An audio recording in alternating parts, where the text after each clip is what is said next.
మీరు చూస్తున్న ఈ ఇమేజ్ వచ్చేసరికి ఏఐ జనరేటెడ్. ఇది ఫస్ట్ జనరల్‌గా ఒక సింగిల్ వాల్ డిజైన్ చేయమని కస్టమర్ అడిగినప్పుడు, సో దీన్ని ఫస్ట్ మనం ఏమేం చేయొచ్చన్న ఆప్షన్స్ అన్నది ఏఐలో జనరేట్ చేసి కస్టమర్‌కి కలర్ ఆప్షన్స్ ఏమొస్తాయి, దాంట్లో మనం ఏం చేయొచ్చని ముందుగా మన ఎగ్జిక్యూషన్ కంటే ముందు ఏఐ జనరేట్ చేసి కొన్ని ఇమేజెస్ అయితే ఇవ్వడం జరిగిందనమాట.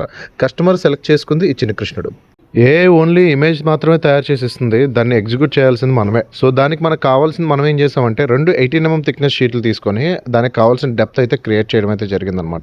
జనరల్‌గా మామూలుగా కూడా చేయొచ్చు 18mmలో. కాకపోతే ఏంటంటే ఆ షాడో ఎఫెక్ట్ కోసం అని చెప్పి మనం ఇంకొంచెం అడిషనల్ డెప్త్ వస్తుందని చెప్పి 2 18mm షీట్లు అయితే ఇక్కడ యూజ్ చేయడం జరిగిందనమాట. ఇక్కడ మీరు చూస్తున్న ప్రాసెస్ వచ్చేసరికి మనం దానికి పాలిష్ వర్కర్‌తో మనం డ్యూకో అయితే చేయించడం జరుగుతుందనమాట ఫర్ బెటర్ ఫినిషింగ్. ఒకవేళ మీరు ఇంటికి ఇంటీరియర్ చేయించాలని రెడీ అవుతున్నా, ఒకవేళ ఆల్రెడీ మీది ఇంటీరియర్ ఫేజ్లో ఉన్నా ఖచ్చితంగా ఇలాంటి స్పేస్ ఒకటైతే క్రియేట్ చేయండి. ఎందుకంటే ఇది ఎంటైర్ ఇంటీరియర్ లుక్ని అయితే మాత్రం చేంజ్ చేస్తుంది. ఇలాంటి వాల్ డెకోర్స్ చేయాలంటే మనకి డబ్బులతో పాటు పేషెన్స్ కూడా ఉండాలి. ఎందుకంటే ఇది ఒక రోజులో అయిపోదు. దీంట్లో చాలా మంది వర్కర్స్ కష్టం అనేది దీంట్లో ఉంటుందన్నమాట. ఈ స్పేస్ క్రియేట్ చేయడానికి మనకైనా ఖర్చు వచ్చేసరికి 35K అరౌండ్, మొత్తం అన్ని కలిపి ప్లైవుడ్ వర్క్, లేబర్ మొత్తం అన్ని కలిపి 35K వరకు ఖర్చు అయితే వచ్చిందనమాట.